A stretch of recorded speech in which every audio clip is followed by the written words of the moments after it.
Hello, check. Hello. Just something went wrong the last time. That is why I had to just end the meeting then and there. And then here I'm back again, and let's continue from here on. So I think this was the one that was earlier. Just reload the page and let's see what's gonna happen. I am live in 2 lives. Okay. This one was just live a while ago. I think. Let me reload the page one more time. Not quite sure about this thing. How is this possible? I'm live at 2 places at the same time. This is where I was live a while ago, and I have to just simply end this, right? Okay, I just forgot to end the meeting. I kind of like. Now it's ended, so I should be able to just simply remove it too. So this is the one. Let's simply delete it. And let's continue from here on. So this is where I'm live right now, and I have to check whether everything's alright or not. Come on, I should be able to see that. So this is where okay. So first of all, the most important thing, turning the chats off right now. So this is how chats are gonna be off. And I actually really need to work hard on this particular project. Anyhow, I need to get it done. Okay, by the way, what is happening initially? First of all, actually there's just simple front end. So let me even run it and let me show you the front end completely. So npm run, and it will be just simply starting. The front end will be served from here only. So localhost n3000. This is what the front end looks like, and let's simply go to the action.html page. Okay, this is how the front end looks like. If I click on new meeting, so new meeting is going to be created. So it's gonna be like, suppose I'm going to enter my name over here, Unstoppable. That's not actually, but okay, I've entered Unstoppable over here, and as I entered Unstoppable here, so what happened, I'm inside this. I got my room ID, I got my name over here, Unstoppable, and a WebSocket connection got created. So socket connection got established successfully. So ultimately, yeah, a socket connection is established. So let's even check exactly what's happening over here. Okay, I even got my host. So what is happening? First of all, especially when it comes, ultimately, everything is happening inside this app.js file. So let's start going with the things. But even before that, first of all, I will get my socket connection. I will get my username. I will get my meeting ID as soon as it just gets initialized. So as soon as it just simply gets initialized, at that time I'm just simply getting my these things, like a username and meeting ID. Apart from this particular thing, I'm just setting these steps, and the main process, or actually everything starts from here. So these two functions, they just simply take care of everything. Let's check out this particular thing, event process for signaling server. Like everything related to signaling or connection actually happens over here. So first of all, I get my socket.io, socket connection ready. As soon as the socket connection is actually ready, this is the function that I have, SDP. What it does, it just simply gets the data. It gets the ID, and it just simply emits that particular data to the server side, signaling server side, and it just simply sends the to connection ID, like exactly where I have to send. So this is the to connection ID. To connection ID in the sense over here, I can just simply say to connection ID means ID where you have to send the data, as simple as that. I hope it should make sense right now. And apart from this particular thing, what is this? It is a kind of SDP function. The name is server process over here. I'm gonna be renaming it as server process, and what it does, it just simply sends the data. So it just simply emits the data. It is a server process that simply emits the data to the server, as simple as that, or to the signaling server. Okay, so this is the thing that it simply does. So I have my this SDP function that simply emits the data to the signaling server. Apart from this particular thing, I have this handle response. What it does, it simply checks whether you've been granted, because if the user is trying to join your meeting, you should allow that particular user, and that's what we are doing over here. But actually the important thing starts from here on. So I have my socket connect over here, and as I have this, so it will only run when it is connected. That's fine. This is the message that I am actually logging. So again, I got it on the my client side. That means it is working. And two things are happening over here. First of all, app process init, I'm giving it SDP function. What does this SDP function does? It just simply sends your data to the server, signaling server. and I'm giving my socket ID to this. As simple as that. This should definitely make sense. Apart from this particular thing, I'm just simply checking if I have the username, if I have the meeting ID. At that time, I'm emitting another message to the server, and that to ask to connect. So if a user is trying to join the meeting, at that time, this ask to connect event will be sent to the or emitted to the server, and then everything else will be handled over there. And over here you can be there can be two things. Either you can be the person creating the room, or you can be the person joining the room. If you are actually creating the room, so in the backend side I will check whether the meeting exists or not. If the meeting exists, that means you are trying to join the room. If the meeting does not exist, that simply means you are actually trying to create the meeting, and that simply means you are going to be the host over there. So this is it that we are gonna be handling. But even before that, let's check this thing out over here, that app process init. I'm just simply sending two things over here. So if I actually check this particular function over here, so this is the init function that's getting returned over from here, and I was able to use there. Ultimately inside this I'm calling this particular init another function, and it takes the HTTP function and the connection ID. Of course there is the my connection ID. So if I click on this, so what actually happens, so first of all I'm initializing everything. So what actually happened over here, first of all the socket the connection got established between the server and the client. After that what I'm doing, I'm actually initializing the things as soon as the connection got established, before even asking to join the room. Okay, so as soon as this particular thing happened, after that I'm just simply initializing kind of the process related stuff. I'm initializing for WebRTC. So I got my server process, and that is the HTTP. Again, what it does is simply sends data to the signaling server, and then I have my connection ID. Again, this is hardly going to be used, but this is how it just simply does. And then I have local div, and I'm just simply getting my local video player over here. Again, what is the use of it? We'll check and check it out later. And we have something called these things over here, like event processes. So event processes in the sense all the event related to the WebRTC video calling and all, they are gonna be processed over here. So first of all, what am I doing? I'm getting my kind of mic element. As soon as I got that, so I'm just simply setting an event. So as soon as I will click on that, so this will happen. Okay, again I haven't clicked on that, so nothing will happen. Again, the next thing is that when I click on my camera mic, then something should happen. When I click on my screen share off screen, on and off screen, at that time this should happen. So these are kind of the events. That does not mean actually something is happening. Whenever I click on them, then something will happen. So these are kind of the events that I'm actually initializing, like by default, as soon as the connection gets established. And it is definitely kind of understandable, right? So what exactly am I doing? As soon as the connection got established, I'm just simply setting these events to all those elements that I have, and that's it. And if I actually go here again, I have a sore throat, give me a moment.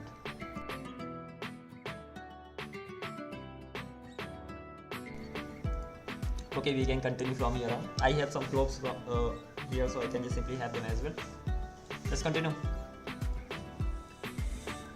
So what it's so chilly, but never mind, let's continue. So I was somewhere here. So what I just simply did that as soon as the connection got established, or before even connection got established, first of all, as soon as I just created the meeting, or in simple words, I entered the meeting room and clicked OK. So as soon as I got the meeting ID as well as the username, I initialized everything. As soon as I initialized everything, that simply means I'm gonna be getting the username in meeting ID, that is for sure, and I'm gonna be just handling the process related event process for signaling server. So some of the processes that I will be handling, and as I'm handling those processes, so first of all, what am I doing? I'm getting the connection established. So again, as soon as I have my meeting ID and as soon as I have my username, again I will be entering all those things, and I will be creating the meeting ID on my own, kind of some random numbers. As soon as that is created, then do nothing, create the socket connection. Once the socket connection is actually created, after that listen for the connection event. If the connection is established between the server as well as the client, after that initialize the app process related stuff. Like there are gonna be two things. First of all, as soon as the connection is established, you will be asking the server to just simply connect, kind of connect in the sense asking the server to create a meeting if you are a new user, or you will be asking the server to join. As soon as the WebSocket connection gets created, and it actually happens automatically. Automatically in the sense, as soon as you just simply join the meeting, you everything happens automatically. You have to just click on connect, then socket is going to be created. Once the socket is created, the connection to the server, then automatically a request will be sent to the server to either join the meeting if you have the meeting ID, and of course your username you will definitely have. So if you have the meeting ID, and as soon as you enter that particular ID on Google Meet I'm talking about, and click on connect, so what exactly happens? First of all, a connection gets established between your client as well as the server. And as soon as the connection gets established and the connection is actually ready to be used, then automatically a request gets sent to the server side to join that particular meeting if you are joining, or to create a meeting if you are creating that. And that's what we are doing over here. If I have my username, I have the meeting ID, so I'm just simply gonna be sending a request, emitting a request to the server, signaling server, to either create a meeting or join a meeting. So this is how it's gonna be going on. But even before that, I'm getting some of the process related stuff done over here. Why process? Process in the sense, whatever will be happening. Process mainly contains the code related to the WebRTC. So whatever is required for WebRTC, we are handling over here. So if I click here, over here, if I click here again, so first of all, I'm getting my server process. Again, this server process is mainly used for sending the data to the signaling server, and then signaling server will simply forward the data again. And then I have some of the event processes, and inside these event processes, I'm just simply taking care of my mic, video, camera, and screen sharing. That's it. I will be coming back here and knowing more about these things exactly. When I click on this particular button, then what exactly happens. When I click on video camera button, then what happens. But for now, it is not required. The only thing we need to know that as soon as connection gets established, meeting gets created, then these are the events that are automatically added to these elements. As simple as that. Okay, so we added the event successfully. So event processes in the sense, click events are added here. As simple as that. Over here, what we are actually doing, click events are being added to mic, camera, and screen share. As simple as that.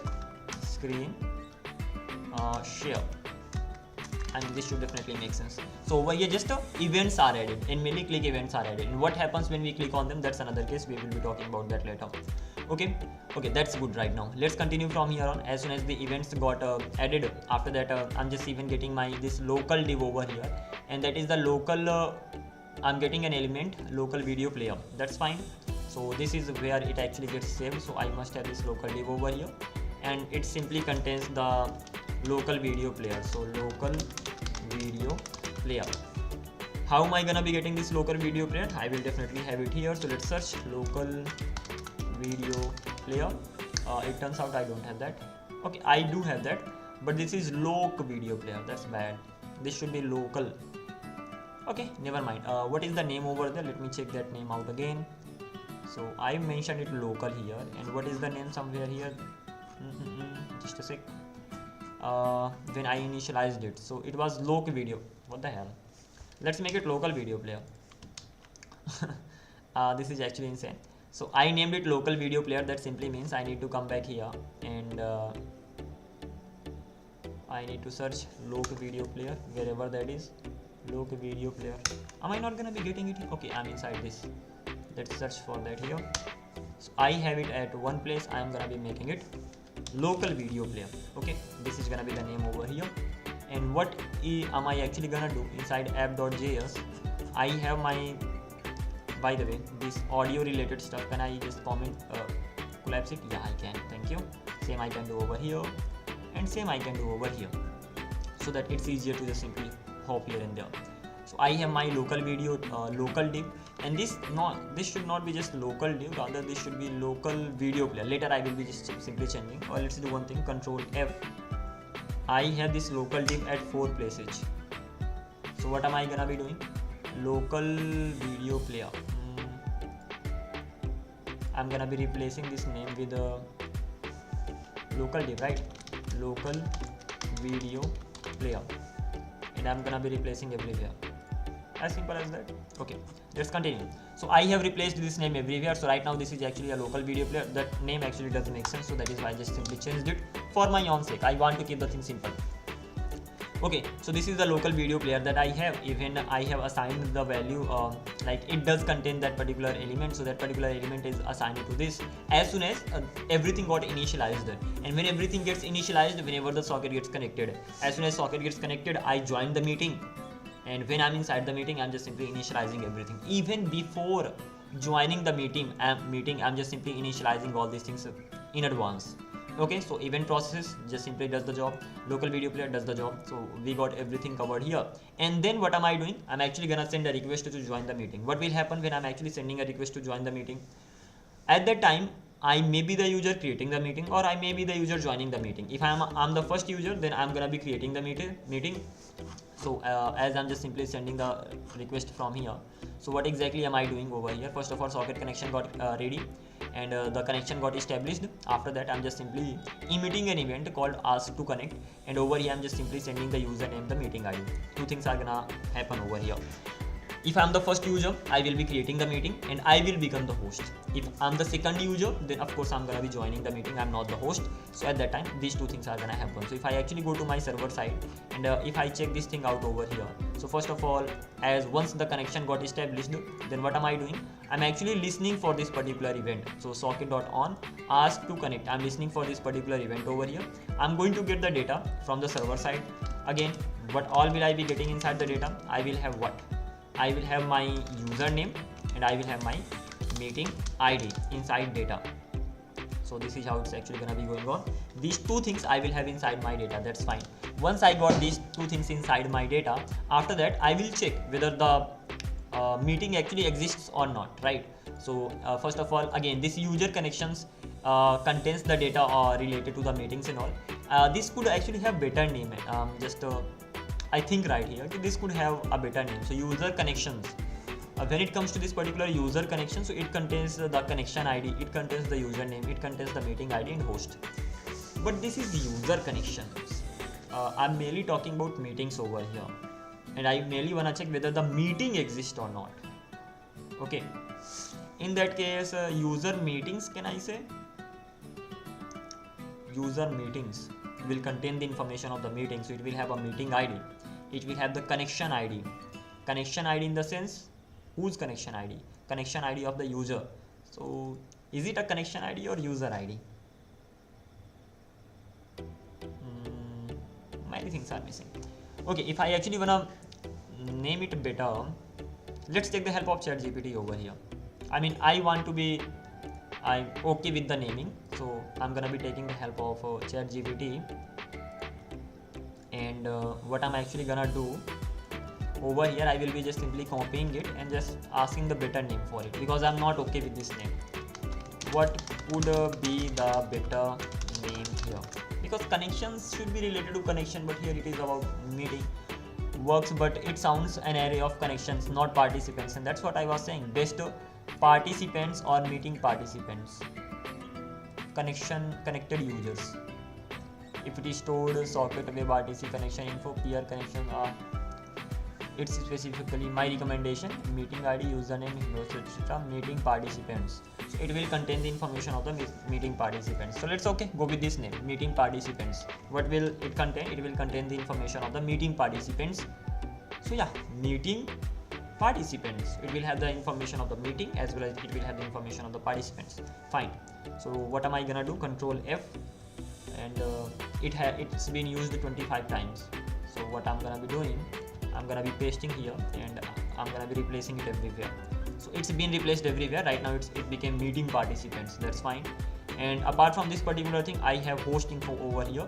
Host info in the sense, if you are the first user, you will become the host, and kind of I'm okay with this. But let's even look for a better name. What is the better name for this? Nice host info sounds like, but best names: hosts, meeting hosts, host participants, host users. What does it suggest here? Host info, then hosts. Use array name like hosts. I recommend host clean and professionals. Okay, let's do that too. So this host info is Control V, Control F, and then I'm gonna be replacing it with hosts. Again, there can be more than one host. That is, understandable. And again, it will contain whether you are the host or not. And if you are the first user joining the room, then of course you are going to be the host. So what is going to be the flow over here? The thing is simple. I sent an event, I emitted an event called ask to connect. And when I'm asking to connect, I will receive that event over here, listen for that particular event. After that, I will check whether the meeting exists or not. Once I've checked whether spelling should be right, exists, so okay, something like this. I will check whether the meeting exists or not. If the meeting exists, that's great. Nothing could be better than that. If it actually exists, then I will be joining that particular meeting, and after joining that particular meeting, I will be pushing myself inside meeting participants. So I will be part of meeting participants. I will be just pushing myself there. So whatever my information is there, that will be saved inside meeting participants, because I will become the part of the meeting. And that's it. I will be even making some changes, so I will be adding myself there. So kind of okay, this is fine. And apart from this particular thing, if it does not exist, in that case I will be creating a meeting. So creating a meeting, and creating a meeting in the sense I will push myself inside hosts, and I will also push myself inside meeting participants. So these are the few things that are actually gonna happen. So let's see exactly what all am I doing here. So as soon as I got this particular event here, I listened for that, I got my data. First of all, I'm checking whether the meeting exists or not, and if the meeting exists, then I will be doing something. If the meeting does not exist, then I will be doing something. If the meeting does not exist, that simply means I am the host, as simple as that. And that is why hosts.push inside host, I will be pushing my information. My information in the sense I'm sending the connection ID, and that is the socket ID. Again, this socket ID is just like connection ID, mainly because using this particular ID, you can just simply send the data. So you can just simply use it to. So if you want to send the data, so you will be using io.to, and over here you will be just simply adding the connection ID. And you can just simply emit the data to anywhere, like to that particular user. So the emitting message will be emitted to this particular user, and that is why we can go with this particular thing. Like connection ID is actually a better name. Okay, connection ID in the sense connection ID of that particular user. Then we have the username, we have the meeting ID, we have the host name. We don't really need to worry about it. Then we have information. Again, this is the information about us. Why do we have this information? So it's like okay, I have made myself a host. Apart from this particular thing, I have to push myself inside the meeting participants as well. Okay, so I pushed myself inside host, but I have to make myself a part of meeting participants, so that I'm actually a part of meeting participants. That's I'm not yet. So I need to add myself, as simple as that. Host is optional because I was the first person, but at the end of the day, I have to add my information. So I have to ultimately connect the user. So that user will be connected to the meeting participants. So if I'm just simply, this is the information, info about me. So I got my info. As soon as I got my info, I'm just simply passing here, and it will, this particular function will simply add me. Okay, let's check this particular thing out. Exactly what am I doing over here? So first of all, check if the user already connected. Now I'm just passing my information here, but first of all, and what will happen, adding me, that simply means I will be added to this. I hope I will be able to see it today. I will be added to this meeting participant section. Okay, so I was added to host because I was the first person, but I am going to be added to this particular array mainly because I am also a participant of the meeting, right? So first of all, I will check whether I am already the participant of the meeting or not. So over here, what am I doing? Meeting participants, this is the array I'm finding. And how am I finding? P means person, just understand. So meeting ID, if it equals to data.meeting ID, so the meeting ID that is saved in the meeting participant, so from here, and if that's equals to the meeting ID that I have right now, of course, that the meeting ID that I got from the client side, if that is equal, that means I'm the right person. First of all, I can only join a particular meeting if I have the right. One more thing, this is not done yet. When it comes to this meeting participants, so it will contain something missing. Why is something's missing right now? I'm looking for the meeting participants. Okay, p.meeting ID and the data.meeting ID, that's fine. And then I'm even checking the p.connected connection ID, and that is the data.connection ID. And if that is equals, that simply means existing user already, I mean the user already exists. and at the end of the day I have my meeting ID, I have my connection ID. That simply means I have these two things saved here. But when it comes to these meeting participants, if a user comes here and user wants to join the room, in that case what will happen? Let's even check. Right now I'm the host, so I'm just simply saving my information over here. That's fine. And I'm just simply checking here the meeting that I have, the meeting ID, is that equals to the meeting ID saved in the meeting participants, and my connection ID is actually saved in there or not. And if my connection ID is mainly saved there and meeting ID is saved there, that's okay. That means I'm already a user. In case if my meeting ID is there but my connection ID is not saved, that simply means I'm a new user, and then I will be just simply adding myself there. So if the user exists, that's great. If the user does not exist, and mainly this particular if statement will be running when the user does not exist. If the user does not exist, I will be pushing myself, not myself, my information in that particular array. So I will be pushing my connection ID, username, meeting ID, etc. And once I pushed, and after that I will be getting the other users. Other users in the sense, inside meeting participants, I have all the users including me. And if I want to get the other users, that simply means I will have to remove myself. And how will I remove myself? First of all, I am checking whether the I have the right meeting or not. So p.meeting ID double equals to data.meeting ID. Of course, this simply make sure that I'm removing myself from the right meeting, and then p.connected connection ID. I'm just simply checking the connection ID that is saved in the meeting and the connection ID of my data.connection ID. What will this do? It will just simply make sure that if the connection ID of the person in the meeting, if that's not equals to connection ID of mine, that simply means you have to filter that particular user. It should be like if the connection ID of any person in the meeting, okay, if that's not equals to me, that's not equals to my connection ID, just simply filter that, keep that particular user separate, and if that's actually equals to me, at that time don't filter that. Okay, this is how it should be going. So I will be getting my other users over here, and as I got my other users, I'm gonna be checking the length of the other users. Because why am I even doing it? Because whenever a person actually joins the room, then you will have the number of the users mentioned on your screen. Okay, in this particular room, these many users are already in the room. So for just simply showing that, I'm just simply calculating the users count over here, and as I got my users count, then I'm just simply I will let others know about the joining. So here what am I doing? Inform the newly joined user about others. So I will be just emitting the message to the others about the newly joined users. So how will it be even done? So I'm getting the connection ID. Whose connection ID is this? First of all, I'm inform the newly joined user about others. So this is the ID of the newly joined user, and I'm just emitting the message to that particular user. So this particular message will be emitted to what? To whom? To the person who actually joined the room right now. So it's like if I'm joining the room, so I have to be notified about the other users, and the other users need to be notified about me, and that's what I'm doing over here.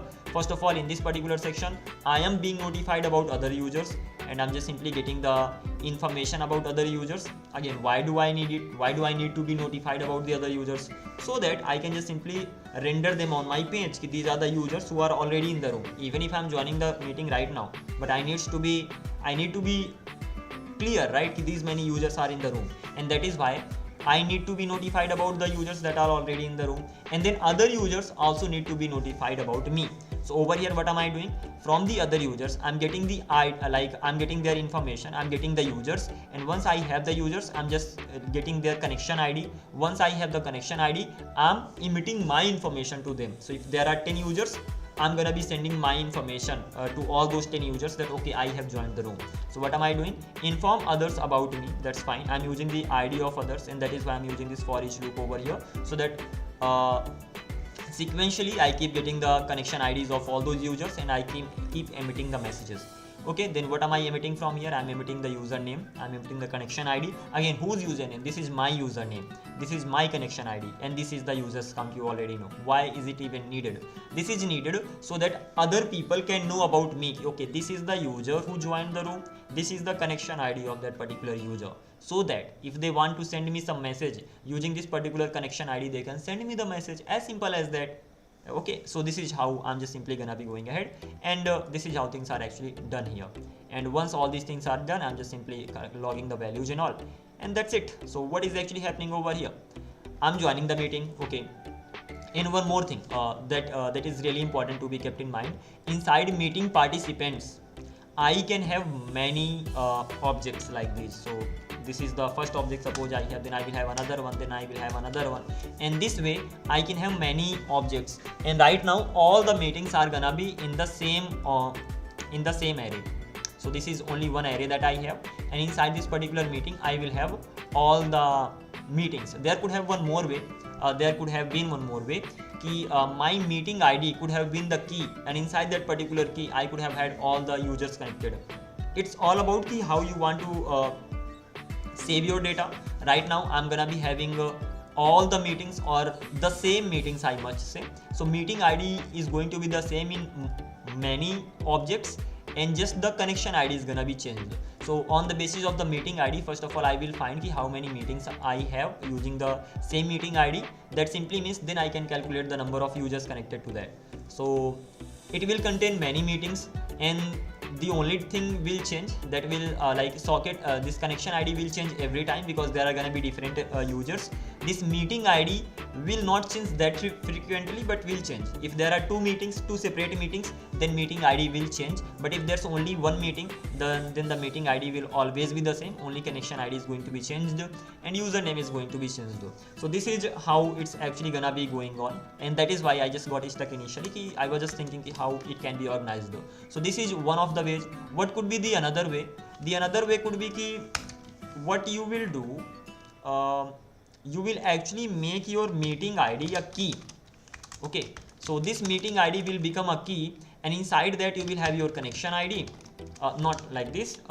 Inside this meeting ID you will have an array, and inside this particular array you will have many users. So it can actually be like this as well. This meeting you are making it as a key, so that using this particular meeting ID you can find that particular meeting, and inside that you will have many users, and those users will have their username, they're gonna be connection ID, and that's gonna be host as well. So this is another way too. It depends on you how you want to structure the data, and as per the structuring of the data you will have to use different logic. The same logic cannot be used on this and on this one. So just keep this thing, there can be many ways, and it's completely up to you how you want to organize your data. For me, I'm just simply organizing it like this. Even the way that I just mentioned right now, this is even better. I must say this way is better, but again, as the things have been written using this particular logic, so I better go with that one. Later when I work on my own, I will be using the logic that I suggested here. Okay, so let's continue from here on. So it's pretty simple. User connect, I'm connecting the user, and for connecting the user, what am I doing? Add the user to the meeting participants and inform all the users about newly joined user. So it's simple. Add the user to the meeting participants.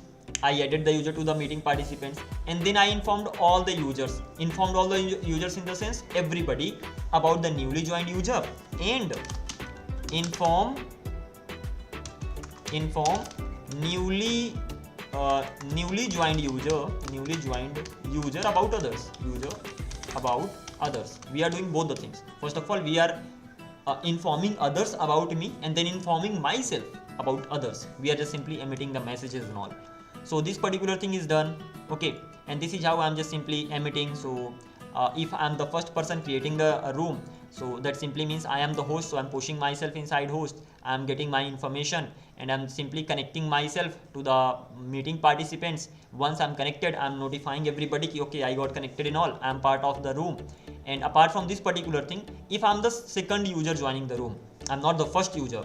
If I were the first user, I were the host, but I'm not the host right now. I'm joining the room, and what I checked, as I joined the room, as the second user tried to send this ask to connect event, then it will check meeting exists or not, and what will it find? Meeting does exist. Okay, it depends, like if you are trying to join the same meeting or not. If you are trying to create a new meeting, then you will become the host automatically. So it's like you can create different meetings, but if you are trying to join the same meeting that is already created, in that case meeting exists, this will actually have the value of your meeting. That simply means meeting exists will actually become true, and if it becomes true, then first of all you are checking is host for meeting. So you are just simply knowing the host, or it could be even better, meeting host. I mean, let's keep this name here, why not? I mean, so what you are checking, you are finding, and just a sec, find will mainly find me that particular thing. So you are just simply finding the particular host, because meeting already exists. That simply means there must be a host. So what you are doing, hosts.find info, of course you will get the info of the host, and then info meeting id. If that's triple equals to meeting id, that means that the meeting that you are trying to join, if the host exists there, then you will be getting the host. And once you got the host, you are just simply sending the message to the host. But hang on for a sec, I'm using find over here. What does this find return? Can I read it? Returns a value of the first element in the array where the participant is true. Okay, that is really a good thing, because what I thought right now, ki when it comes to hosts, okay, so right now there is only one host, but in future there can be many hosts, because this is an array. So there can be host 1, there can be host 2, there can be host 3. So there can be ultimately many hosts. But what it will do, it will just simply return the value of the first host, and to the first host you are gonna be requesting to join the permission. So you will be sending an event over there, emitting an event to just simply join, and then on the basis of that event you will be listening on the client side. Then you will be just simply making the changes on the UI, and everything else will be done. But this is how it's done. So it can have many ones, but find will return the first matched value. As simple as that. This is how it should be done. And I'm going to get the meeting host. As I got the meeting host, then I will definitely have the connection ID, and as I have the connection ID, then what will I do? I'm just simply sending the message to this particular connection ID. Whose connection ID is this? Of course the host. And then this is the event that I'm gonna be emitting, request to join permission, and I'm sending what? I'm sending username, I'm sending meeting ID, I'm sending connection ID. Username is my username, okay, because I want to join the meeting. Meeting ID, obviously the same meeting, and connection ID, my connection ID. Okay, let's keep it like this. I'm gonna be sending these things. So I'm gonna be sending username, connection ID, and meeting ID at the end of the day. Okay, so these are the things that I'm actually sending from here, and this is the kind of the data that I'm sending from here. That simply means now I can just go to my client side and I can listen for this particular event. Apart from this particular thing, host, this particular section we have already covered. So it's pretty simple. Let's go to the client side, and on the client side, first of all, I had this connect event.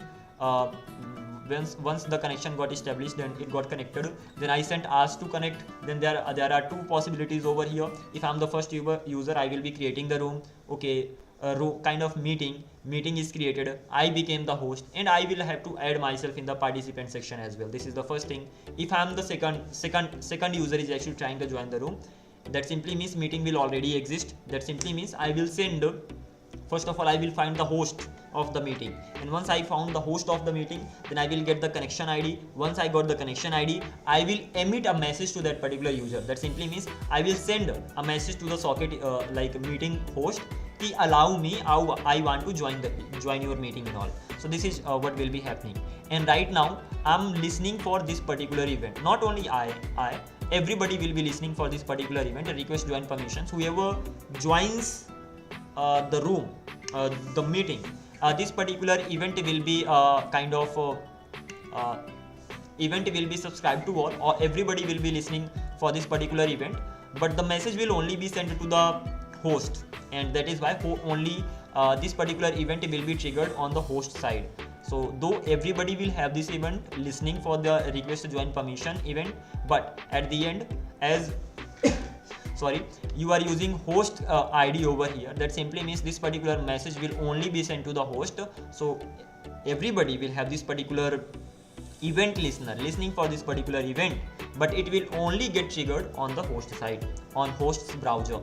How, and as simple as that. Okay, let's continue from here on. And once it actually gets triggered, so I'm sending the data, and you already know that I'm sending my username, I'm sending my ID, because I changed the structure back then. So I'm just simply making it the same way. I'm getting my username, connection ID, and meeting ID from the server side. Then what will I do, or what should I do? As simple as that. First of all, I should pop up a model, and that model will be asking whether kind of handling whether I want to allow it or I want to deny it. So what am I doing? Confirm model inner HTML. First of all, I'm gonna be displaying a model. Okay. So this is the what does that. So let me keep it at the top first of all, just like here. There is a model. That model is hidden by default. So what am I actually doing? I'm actually showing the model, but even before even showing the model, I need to I had better just simply add the information to the model. So what am I doing? Confirm model body. This is the confirm model body inner HTML. I'm just simply adding data.username wants to join this particular meeting, ID allow or not, up to me. And then I'm just simply rendering the model, displaying the model. And once the model is displayed, on the model I have two things. Okay, on the model I'm gonna have a deny button, I'm gonna have a allow button, and I'm just simply adding some of the event listener over here. And if I click on deny, handle deny will happen. If I click on allow, handle allow will happen. What should actually happen? When I click on deny, I don't have to do anything. I already have the socket of that particular user, don't I have that? I'm already getting the connection ID. I have to just simply stop the connection if I'm not. That's what I'm thinking right now. If I click on allow, that user should be added. That means I'm granting the permission. So from my client side, I will be sending another request to the server, signaling server, and over there I'm gonna be letting this user join the room. Okay, this is the first thing. If I click on deny, that simply means the user should not be able to join our meeting. That simply means the connection. No, then nothing should happen. Just yeah, obviously nothing should happen. Let's see what's gonna happen here. So first of all, handle deny. Let's check this thing out, exactly what we are doing over here. So we are just simply handling the response over here. So this is the another function that I have created. It has two things, false and data. False means I'm not allowing, how to pronounce this, allowing this user. That simply means it is denied. And data in the sense this is the data of the user. So data this user with this particular data is not allowed. So this is how I'm just simply handling that. And as the user is not allowed, I'm just simply even removing the event listeners from those buttons, because I added the event listener just at the top. So just here I'm just simply removing the event listener. This should definitely make sense. And from here I will be handling it there. So only this true or false, permission granted or not, this particular thing will be getting the things done. Okay, apart from this particular thing, when I'm handling the same thing, kind of the logic is actually same. Handle response, I'm handling the response, and I'm just simply removing this as well. So it's like handle deny and handle allow, both of them, the code is exactly the same. So what is the difference? When using handle deny, I'm using false over here, and when using handle allow, I'm using true over here. True in the sense user is actually allowed. So if I actually check my handle function, where is that? Handle response function. So over here, first of all, I have two things. I have this true, my permission granted. Remember, this can be either true or false that we send, and we are getting the data. Okay, data can have username, data can have meeting ID. Let's do one thing, meeting ID. Let's keep it at the end. I mean, this is how I just simply went. Again, this is an object, so it doesn't really matter. The sequence doesn't really matter over here because this is an object. Okay, and in object you can just keep the values anywhere. Okay, so first of all, I will be checking whether the permission, these are the log values, forget about them. The important thing is here, socket.emit, I'm gonna be emitting to my, of course, signaling server, grant join permission, and permission granted, I'm just simply sending this particular thing from here. So let me even keep it like this, just like this, permission granted and data. So permission granted is actually a boolean value, it can actually be true or false, and then I'm sending the data. The thing is that, why am I not already checking here ki if permission granted is true, then I will be sending the data to the signaling server. If permission granted is false, then I will not be sending. The thing is that on the client side you are checking that is good, but still some people may directly be able to hit your server. Then what will you do, right?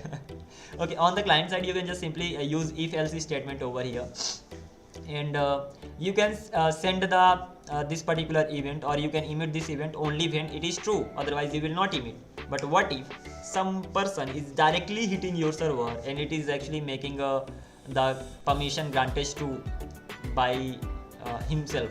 So it's gonna be crazy, right? And that is why I'm not actually doing anything. Permission granted, if it's true or false, okay, my server will check this thing out, and I'm just simply sending the data, and that's it. After that, I'm hiding the model, and I'm just simply removing all the event listeners. So it's pretty simple, don't you think so? Okay, and then what will happen on the server side or the signaling server side? I will get this particular event, I will get the user, and it's over. Then that simply means connection is established. So let's check this thing out. Ask to connect is done. Then we have something called this is the grant join permission, and I'm getting my data over here. And what will I, there are two things, data dot permission granted. Either the permission is granted, then this first condition will run, otherwise nothing will happen. And if the permission is not granted, what am I doing? I'm disconnecting the socket, and I'm even going to be sending this particular message to the user that socket dot to data connection ID. Why data connection ID? Because from my app side, what am I sending over here? Grant. Can't I see that today? Whenever I'm handling that, where am I handling that? I'm handling it here, handle response, and wherever I'm handling, I'm sending the data in the sense this data was already here, and I'm sending data again. So this data contained what? This data contained username, connection ID, and meeting ID, and I'm sending the same from here. That's fine. So kind of it's like how can I define it? I'm sending these values, and yeah, so it's like this, data is equal to data. So ultimately this is the whole object that's actually being sent. This is the whole data that I will receive on the server side, and inside this particular data I'm gonna have this particular data property. Okay, so that is why I'm gonna be I'm doing it like this. So over here I'm getting this particular data, and this particular data is what? Over here this particular data is the combination of permission granted and data. What is this data? This is the data containing username, meeting ID, and connection ID, just like this.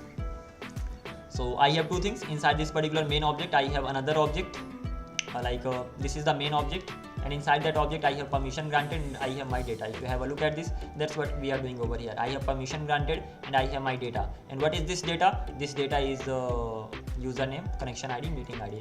Again, okay, this is fine. So meeting ID, connection ID. Okay, the sequence doesn't really matter, but I'm gonna be keeping the meeting ID at the end just because I want. Okay, so I'm just simply disconnecting the connection of that particular user, and I'm just simply sending a message to that particular user. So data connection ID, whose connection ID is this? This is the connection ID of the user. So if I actually have a look over here, so I got my data. So that data already contains the connection ID, and whose connection ID was this? So let's even check this thing out. So what happened when I sent a request to join the meeting? This was the username and I had the meeting ID. I came here to the server.js. I listened for that particular event, and over here because I was the second user joining the room, so I will just simply send a request to join them to kind of allow the host me to join the room. Okay, so over here as soon as I just send the request here, I got my socket ID, and the same socket ID I'm passing here. That means this connection ID is actually the connection ID of the user who's trying to join the room, and then I just simply sent it here. So the same connection ID I got inside request to join permission. Okay, then I allowed everything and all, and ultimately I got my connection ID. That means this over here I got the connection ID inside the user, I mean this data, and this is the connection ID of the user that is trying to join the room. Then I'm handling and denying everything whatever I have to do, and the same thing is being passed over here inside handle response, and inside this data I got the connection ID of the user who's trying to join the room, and then I'm just simply sending the same data to the backend. That simply means inside the backend or the signaling server, when I'm actually listening for that particular event to grant permissions, over here I got the connection ID. This is the connection ID of whom? The user whom I'm actually granting the permission. So I have the connection ID of the user who's trying to join the room, and if grant permission is true, then okay, I will allow the user. If it is false, I'm just simply disconnecting the connection. So socket disconnect, just a sec, socket disconnect. Whose socket disconnect?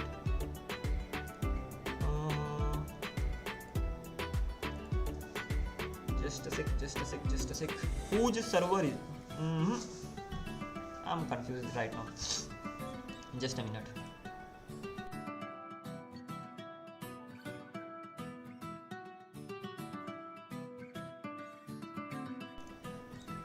Alrighty, here I'm back. One thing is missing. I'm just simply calling socket.disconnect. What will this do? Socket connection.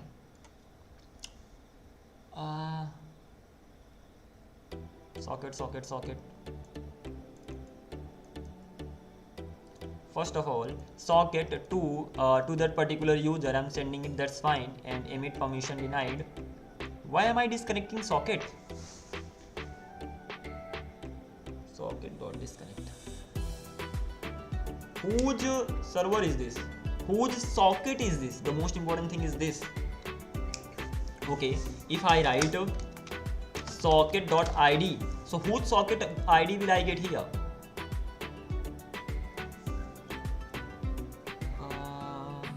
From the front end side,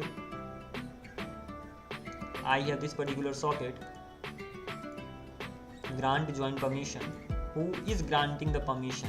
The host, right? Over here, socket emit grant join permission. So whenever handling the response is actually happen, this will happen on the from the host side. That simply means host is granting the permission. That simply means this is going to be the socket of the host, and on the host server side or signaling server, the user will be checked whether that is the user or not, or I mean the permission is actually granted or not. That simply means if you are saying socket.disconnect, will it work? Time to ask this question to the chat GPT. What does this do? Just a sec. Socket.disconnects disconnects that client socket from the socket.io server. So what happens after this? The connecting between client and server is closed. The user is removed from all the rooms and automatically server will trigger disconnect event, and this on connection socket user will be kicked immediately. Common kick out. Okay.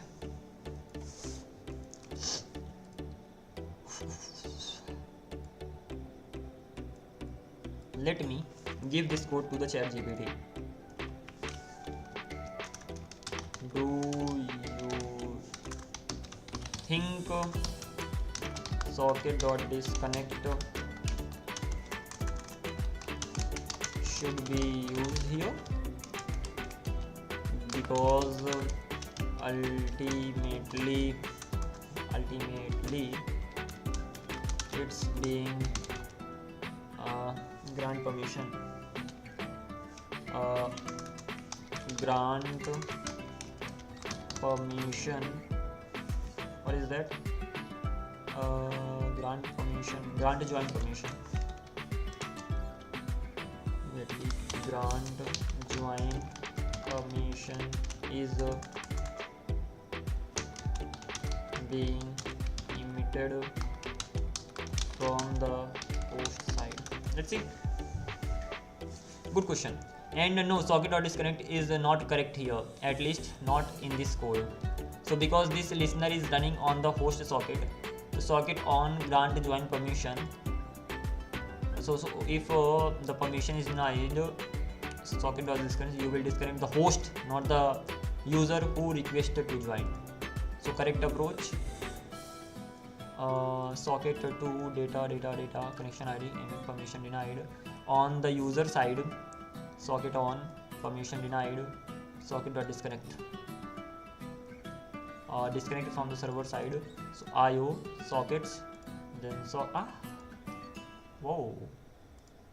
IO sockets get data connection and then disconnect it. Okay. Best practice: emit permission denied to user. Emit permission denied to user. User disconnect. You emit permission denied to user. User disconnects itself, or server force disconnect that specific socket. Final answer. This should not be here. Okay, that's great. So whatever I got, that was right. Let's even test this whether the main host actually gets disconnected or not. So what can I actually do? Server is already running, and I can come back here. Oh, let's add a user here, unstoppable enter. I'm the one in the room. Let's create one more meeting.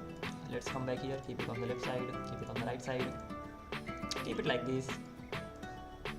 I'm gonna be joining the same room, so I will be using the same meeting. Like this is the meeting ID over here. So I'm gonna be pasting the same URL here, and this time it's gonna be VPN. Enter. What happened? Nothing happened. That simply means I missed something. I used the same ID. Then why am I not being notified here? Okay, something is wrong right here. And what is wrong? It turns out I have no idea about that, at least yet. Okay, not a problem, I can figure it out. Let's keep it here. Okay, so time to check the things out, exactly why it is not behaving as it should be behaving. So if I go to my code right now, so what I actually did, I did some pretty simple things. First of all, connection got established. I got a message that connection got established, and I must have got the same message here. And user is asking to connect Vipendra. Meeting exists.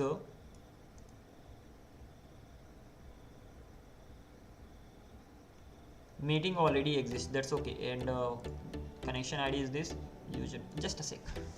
Socket connection is established. A new user joined the room, and 2 people became the. Okay, let's do one thing. Let's restart everything. I'm gonna be stopping the server right here. I'm gonna be restarting it again. Restarted. What the hell? Okay, now I'm getting it. Nothing was wrong. The thing was that I had better just simply close it for now. So let it be closed up, because it is sending the request again and again, and I'll have to even keep this particular thing in mind ki a same user cannot join the same room again and again. So that is something that needs to be done. As soon as the disconnection happens, the user should be disconnected automatically. But right now I can just simply come here and I can have one more, and let's try to go to localhost just 3000/action.html. This is the main page actually. What the hell? Google, you does crazy job. You do crazy job. So localhost 3000/action.html. Here we are. This is the kind of main page. Control C. Click on this. Here we are. What will I do next? The next thing is that I can click on the create a new meeting. Name is gonna be unstoppable here. Click on OK. Here I am. I'm the only one in the room. I can copy the meeting details. This is the meeting detail. From here I can just simply copy the ID and collapse this. Can I do that? Yeah, here we are. I can enter my room ID over here, and I can click on join, and I can enter my name. As soon as I click on join, the same ID is here, and what? Vipendra. Click on OK. Now I'm getting a request here, like simple stuff, whatever we've gone through. Vipendra wants to join the meeting, this particular meeting. Again, there should be a name of this meeting. He wants to join this meeting and all, but okay, wants to join this meeting, and this is the ID of that particular meeting. Allow. I can deny, I can allow. If I'm allowing, that's great. If the user will be denied, let's click on allow first of all.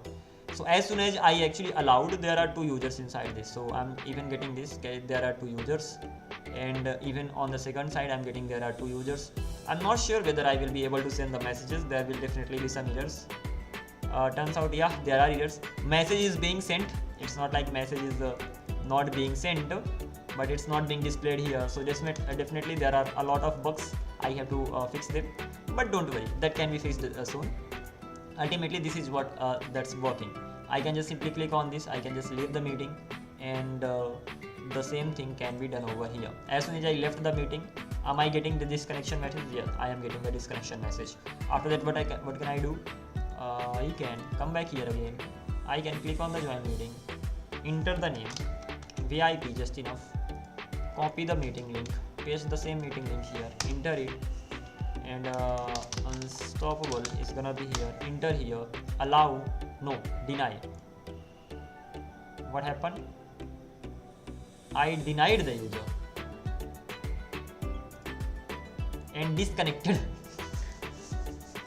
Both the users got disconnected. Okay, I'm getting disconnection 2 times here. that simply means both the users actually got disconnected. And what should have been here? Or let's do one thing. How can I even check when disconnection happens? So whenever disconnection happens, it's gonna be pretty much fun. So when am I disconnecting and listening for this is the disconnection event. Too much. Okay, so whenever disconnection happens, I'm first of all logging the value disconnector, and after that disconnected user. Quite a bad way to just simply write the things. Meeting participants find, and I will be finding the participant based the socket ID of that particular participant. So meeting participants, I'm getting the person with connection of this particular ID. Okay, and then socket ID, that simply means I got the particular user. So let's simply write user. I got the user. Once I got the user, just like this. Once I got the user, after that later meeting ID of that particular user. So meeting ID is gonna be disconnected. Got meeting ID. Let's do one thing. Control D. Don't I have it anymore? Okay, let's just simply use user over here. So user meeting ID. Again, this is not like this. I need to keep it like this. Meeting ID, something like this. I changed many things. So meeting ID. This is how I will have the meeting ID. And meeting participants. Quite a lot of things I'm doing here. So first of all, I'm checking whether a user exists with that particular socket app or not. If I got that, I'm just simply checking the another thing. If the user does exist, after that, what am I doing? I'm simply getting the meeting ID. Could have written it in a better way, just like this meeting ID. Once I got the meeting ID, using that particular meeting ID, meeting participant filter, I'm filtering the connection ID using the socket ID. Even I'm getting the participants. So first of all, I got the meeting ID, that is fine. Second thing, using the same socket, I'm actually filtering the participants. So if person's connection ID, if that's not equals to socket.id, I'm just filtering them and just assigning them to the meeting participants. I could have spliced them. I could have used the splice method over here, but this does the job too. And then I have disconnected let's have some comments. Remove the user, remove the user from the meeting participants. As simple as that. And getting the meeting ID, that is okay. Apart from this particular thing, list is gonna be meeting participants filter. What am I doing here? Meeting participants filter and meeting ID. If person's meeting ID, if that's not equals to meeting ID, or that's actually equals to meeting ID, then what am I doing? Let's use triple. Okay, equals to here. So this is how I'm just simply getting the list, and after I got the list, then a list for each. Okay, so from here I will be getting the like user. So control D, user, and once I actually got the user, then let's use let over here. User number of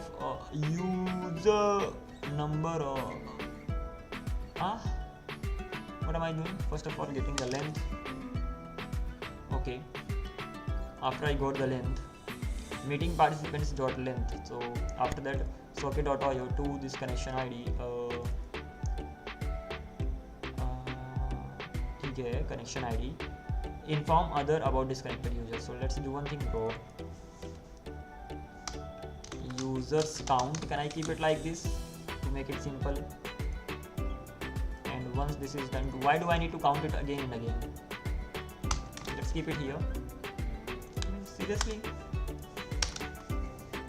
So socket.io user connection ID. So I will be getting the connection ID of the user, and as I got that, so inform other about disconnected user, and then I'm just simply sending my connection ID. I'm sending my user number.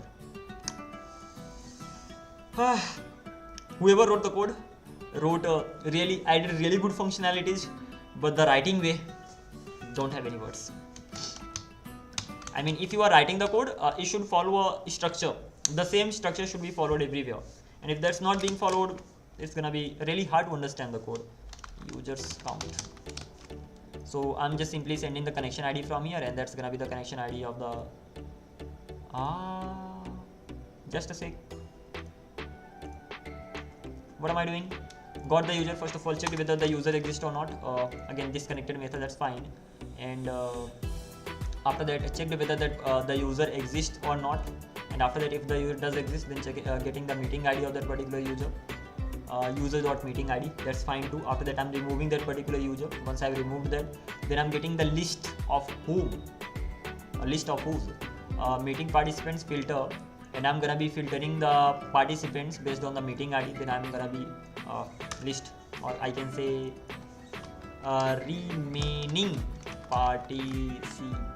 remaining meeting participants, or let's keep it simple, remaining participants, of course, of the meeting. So once I have my remaining participants, then what am I doing? After that, I'm just simply getting the length of the remaining participants. So users count I'm getting, and once I got the users count, of course I'm gonna be sending here. So users counts are gonna be sent. And apart from this particular thing, socket list, this should be remaining participants. So all these participants are gonna be informed about the user who left. So remaining participants, for each I'm gonna be getting the user information, socket.id, user connection. I'm emitting this particular message, I'm sending this particular data. Connection ID is gonna be socket ID. Whose socket ID? Socket ID of the user who actually left the room, as simple as that. And users count, this is what I'm actually sending from here. And once I've sent it from this side, I'm gonna be simply listening for this particular event too.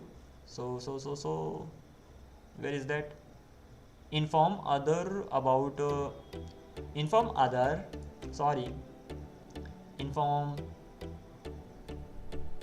if I'm actually saying others, so let me say it others.